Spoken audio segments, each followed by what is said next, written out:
$150,000 project, would they give us the same amount if the offer was less? Because we didn't know what the price was. Some of those applications, the way different towns fill them out, the application goes in with an accepted offer. The deal is made, they know exactly what it's going to cost. I had to put in an estimate, a guesstimate to fill in the numbers. So I put in a high figure, or so let's say a maximum figure.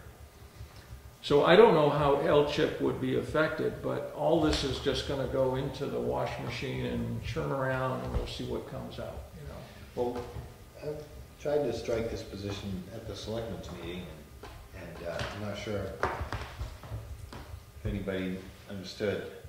If we had X amount of money in our coffers, in our conservation funds, and we relied solely on that and made an offer that that fund would cover, and then the L-chip came forward afterwards, if the seller agreed to that price, then L-chip could come forward, or Fish and Game can come forward and help us, so that we could recover funds into our fund. But well, we only have 113,000.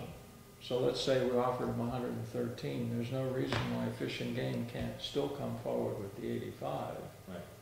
Or what if they were doing, you know, on that, if the owners accepted, I thought we had 133, but if the owners accepted the offer, wouldn't it still be possible or probable that we'd do 50%, Fish and Game could do 25, L-chip could do 25?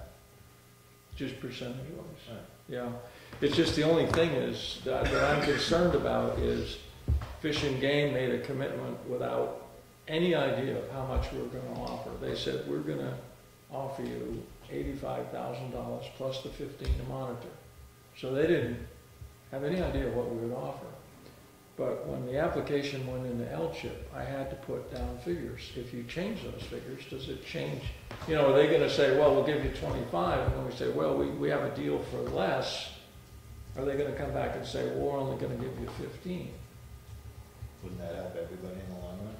Well, we take anything they give us, but the thing is, we're going to come down to a point here in December where we're going to know what L-chip is going to offer based on the numbers of the application. And we have to decide whether we're going to make an offer, how much it's going to be. And we obviously cannot make an offer for money we don't have. The Fish and Game deal or this L-chip offer, what are the federal, the strings attached with the federal government? The Fish and Game is, the strings are basically the conservation easement that you have on email. And it's no motorized vehicles, no improvements, no camping, no overnight camping, you know, no improvements, no plumbing or anything like that. He's willing to let in the scouts for 3 weekends a year. But it's basically for wildlife. And you're supposed to, you know, hunters and fishermen use it, or day hikers or bird watchers or whatever. So the strings are that you're constrained, you know, no gravel extraction, no wheeled vehicles. So those strings are there forever. So, you know, some future road agent, I've said, can't go over there and say, gee, there's some good gravel there, let's just grab a few scoops. You're in big trouble. So is there no federal monies tied up with that stuff, so that The Fish and Game is federal. so they can say these are, They can change it at any time they want to, up to you, except that 85,000. No, the easement they is, gotta go by the wording of the deed. no, the conservation easement is already written. It's a contract, and Rich Cook has put in the part about the scouts being able to use it 3 weekends a year. So we can have a parking lot, we can have a sign and a kiosk. It's to be used for educational purposes and so on. So the real limitations are the town can't go in there and mine gravel, the town can't sell it, the town can't post it. It has to be open to the public forever. So there's certain constraints that come with the $85,000. But anyway, I think we're going to have to take this up in a closed session on the 12th if we find out about LCHIP, and at that point we should know how much money we have, and then we can, we'll have to do a closed section. Question? Is there a public portion of the meeting, or may I speak? Hmm? Is there a public portion of the meeting, or may I We're speak? easy here, you can speak. Well, I do have a concern about this land you're trying to purchase through fishing game. I did mention in the selectmen's meeting about the Convention on Biological Diversity. I know most people haven't heard about it, but what you're describing is what used to be called in 1992 as the Wildlands Project, which is now named the Wildlands Network, where the federal government and nonprofits get together and they will create wildlife corridors by setting aside large tracts of land, and they've been working on this for about 20, 25 years now. My concern is not the ideal of buying the land to do the corridors. My concern is that the public does not know, and I'm not sure if you do, that you are implementing a United Nations agenda. It sounds a little nutty, but I can prove it. The ratification of the treaty did not occur because the Congress would not accept international influence over United States private property. So nonprofits and other frameworks were set in place, including LCHIP, to allow people to voluntarily, and towns to voluntarily put up this land to set it aside permanently. And there's 3 areas. A green area where people live. There's the yellow area where it's somewhat, quasi-controlled, and then there's red zones which people cannot go in at all, and it's all to create these wildlife corridors. So it's not the idea that I have a problem with. I have a problem with that the public and the selectmen are going to make a decision on this land, and they don't know that this United Nations Convention on Biological Diversity is at its core. And I wanted to know what you thought about that. And if you didn't know anything about it, I would request that you do research a little bit so you know what those... I'll look into it. As far as I know, these corridor projects may be special projects. I think what we're dealing with here is at a much lower level. And it's simply a conservation easement. And it is granted to the United States of America, because it's federal money that comes from taxes. This is not LCHIP, this is Fish and Game on this property, the Union Meadows, the one we're talking about. So when anybody buys ammunition or sporting goods, there's a tax collected, and then they give that tax off to states, I guess proportionally. So we were informed way back last spring that there was $100,000 available, and we're working with the land agent of Fish and Game. So he has given us a written easement, which basically, we've read it, it sets aside this for basically non-improved property that is open to the public for recreational and sporting uses. And I don't think it's connected with the type of project you're talking to, but I will look into it more and certainly look into that subject. Ralph? The track that we're talking about also, part of the selling points are that it would connect other large conservation areas together and create that wildlife corridor. I would like to know if you have information really available that, It's in maybe... PDF form. PDF, I know that, I can get that. Now, it's in PDF form, and there's two sets of information on there. It's the United Nations Agenda 21, and there's the USA Country Profile. The USA Country Profile specifically states that it is all the federal agencies, including Fish and Game, who are implementing the agenda. So it's common knowledge, and you should know this before you implement items like this. I wish that, I have no problem with private property. If somebody owns private property and they want to put it into a conservation trust or easement, you really can't stop that.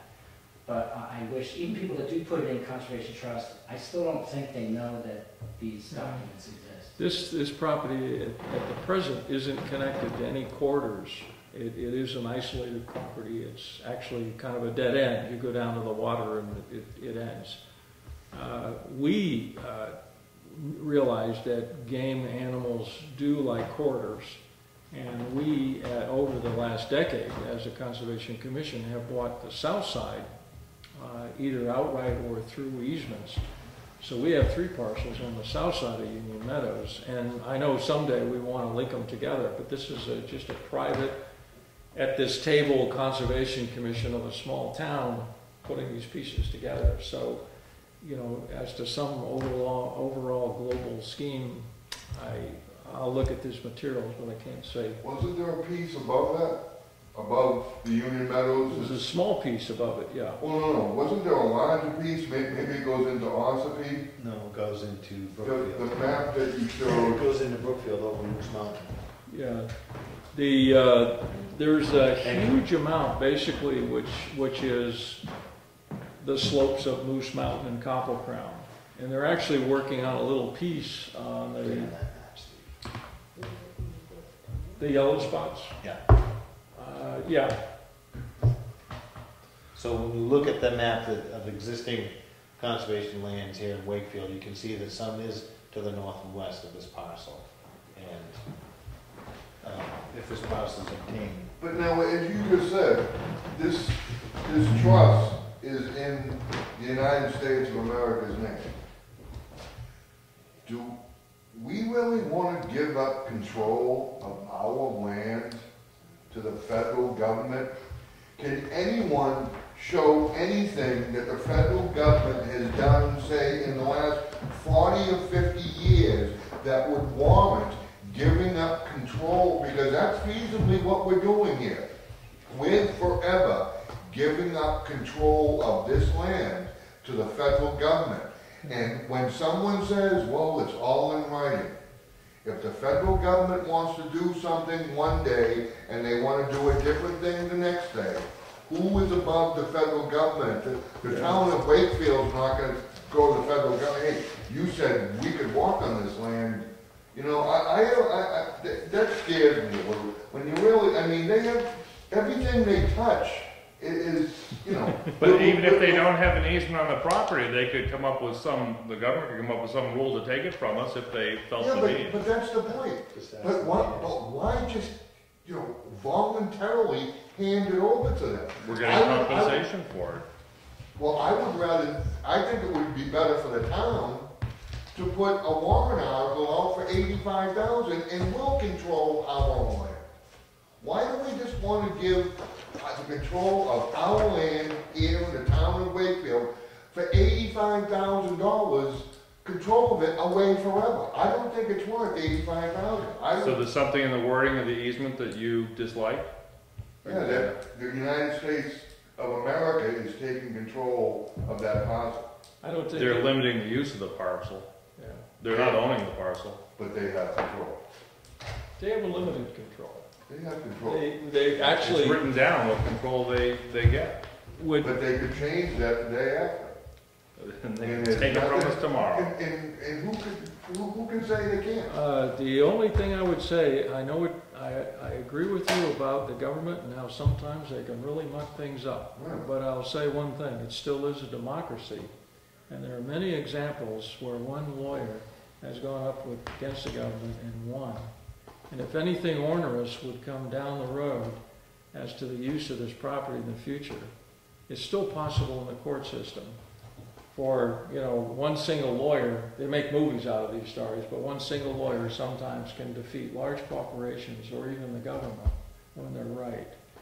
What we're doing in terms of this easement, it's spelled out, and we're giving up certain things. It's been referred to as strings attached to it. We're giving up certain things like we can't post the property.